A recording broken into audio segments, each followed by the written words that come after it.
Welcome to Facts TV News, where everything is true. Boss Lady.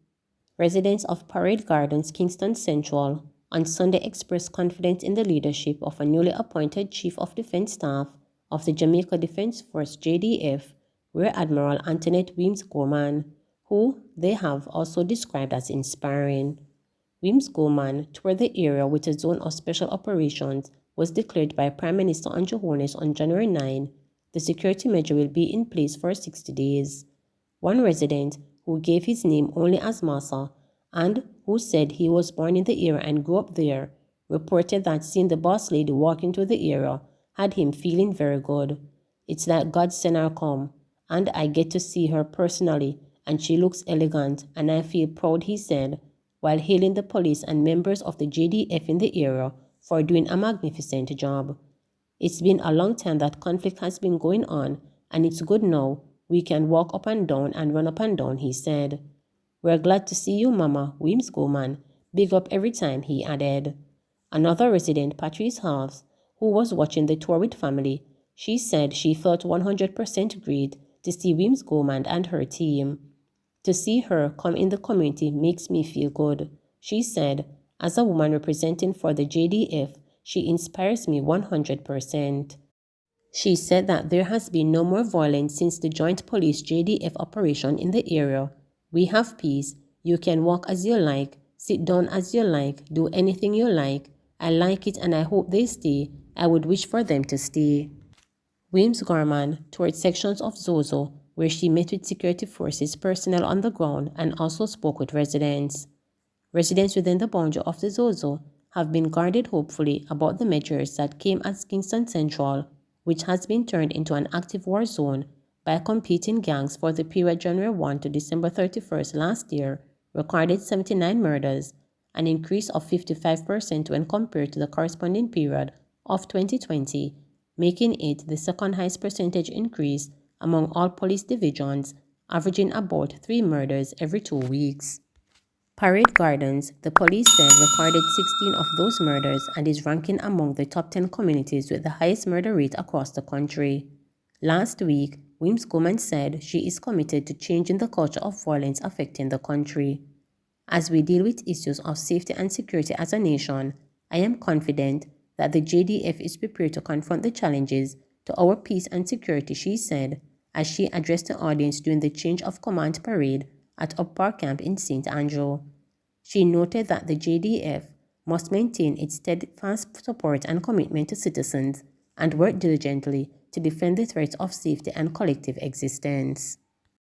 Superintendent Tommy Lee Chambers, commanding officer for Kingston East Division, explains the reason for the increase of police presence and social intervention activities in several communities in the division. Tommy Lee Chambers, Superintendent of Police, Commanding Officer for the Kingston Eastern Division. Recently, we have seen an increase in crime and violence in the Kingston Eastern Division, especially in the Water Street, Dunkirk, Rockford, and the Berger community. However, we have increased our operation activities right across the division and also our social intervention program, and we have partnered with our clergymen and some of our stakeholders across the division. Right, we have stepped up our operation activities, and what we have realized when we are carrying out our operation activities in some of our hotspot area, we have some persons of interest who relocate to another community. And I am saying to my citizen of the Kingston Eastern Division that you must not harbor these persons in your community, because most of the time these are the persons who create crime and violence and criminal activities in your community.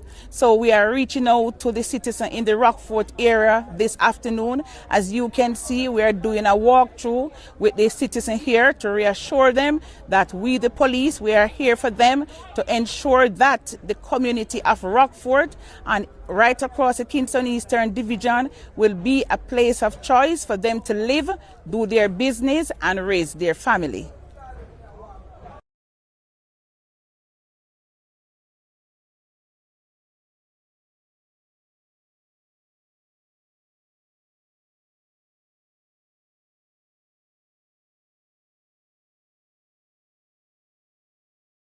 We don't have an unending capacity. As the country's COVID-19 numbers continue to balloon and more people seek medical attention, the Health Ministry has indicated that simply adding more bed spaces to public hospitals may not be as simple a solution as it appears. At a press conference going into the weekend, Chief Medical Officer CMO Dr. Jacqueline Bisosa Mackenzie stressed that the addition of beds brings with it other challenges. Once we reach to a certain point, we can't keep adding beds because there are other issues that contribute to making bed space, and one of that is staff. So, no matter how many beds you put in, you will find that the staff, and we know that we have challenges where that is concerned, she explained. In December, Prime Minister Andrew Holness told the country that as the government braced for the spike in cases that was expected post-Christmas, at some point there would be capped off number of beds available to COVID-19 patients. The CMO pointed out that overall, more than 700 beds were designated for COVID patients for the total public bed capacity of about 5,000. But that as an increasing number of beds become occupied by COVID-19 patients, this has begun to impact general admissions, which is what led to the decision for hospitals to switch to emergencies only mode. We don't have an unending capacity, she remarked. At the same time, she did point out that right now, there is no overwhelming demand for high dependency bed spaces such as those for pregnant patients, but it is expected that the public health system could come under pressure in terms of the staffing required to manage those spaces. As the numbers climbed over the last couple of weeks, so has the need for mechanical ventilation, with the number of patients in need of high volume of oxygen also increasing significantly in days. There are persons who are demanding up to 60 liters of oxygen. When you go into hospital and somebody puts on a nasal cannula on you, you're usually getting maybe about 5 to 10 liters of oxygen. But when persons go on high-flow nasal oxygen, they are demanding up to 60 liters of oxygen per minute, Dr. Bisosa Mackenzie explained. The increase in number of seriously ill persons have been evident, notwithstanding that Omicron variant having been said to be a much milder illness than other strains.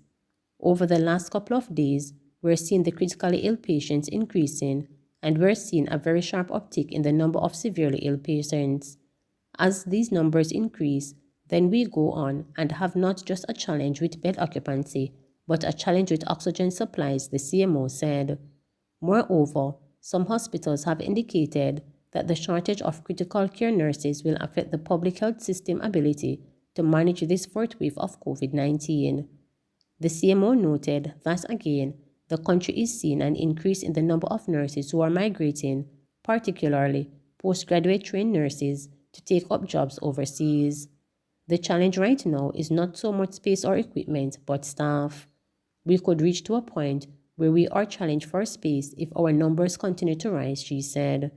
There were 838 new confirmed cases of COVID-19 recorded over 24 hours, the ministry's clinical summary for Saturday said, bringing the overall case since March 2020 to 119,565. The country also reported 22 virus-related deaths occurring between January 11 and 21. Those in hospital moved down to 486 from 553 on Friday. The majority of cases, 32,059, have been recorded in Kingston and St. Andrew, followed by St. Catherine with 21,819. The virus has so far claimed the lives of 2,594 Jamaicans. 377 of those deaths are under investigation. Superintendent Tommy Lee Chambers, commanding officer for Kingston East Division, explains the reason for the increase of police presence and social intervention activities in several communities in the division. As the JCF continues its anti-crime effort, today a team of officers from the Counter-Terrorism and Organized Crime Investigation Branch, the Specialized Operations, along with members of the Jamaica Defense Force, personnel from the K9 Division as well, did an operation at Stadium East based on intelligence that we received. During the operation, which started about 2:30 this afternoon, we recovered one AK-47 rifle, one Uzi submachine gun, and a shotgun along with 53 assorted rounds, as well as a number of magazines. The operation continues, and we believe that there might be other weapons being concealed in this space. What we are faced with as a society is not a normal situation. These persons, when they do have firearms, they are not scared to fire, and they continue to fire their guns with impunity.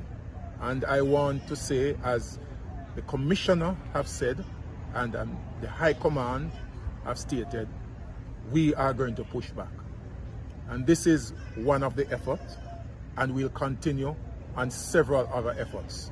There are a number of things in the pipeline which I cannot disclose at this time, but we are going to pull back Jamaica from the hands of these criminal elements.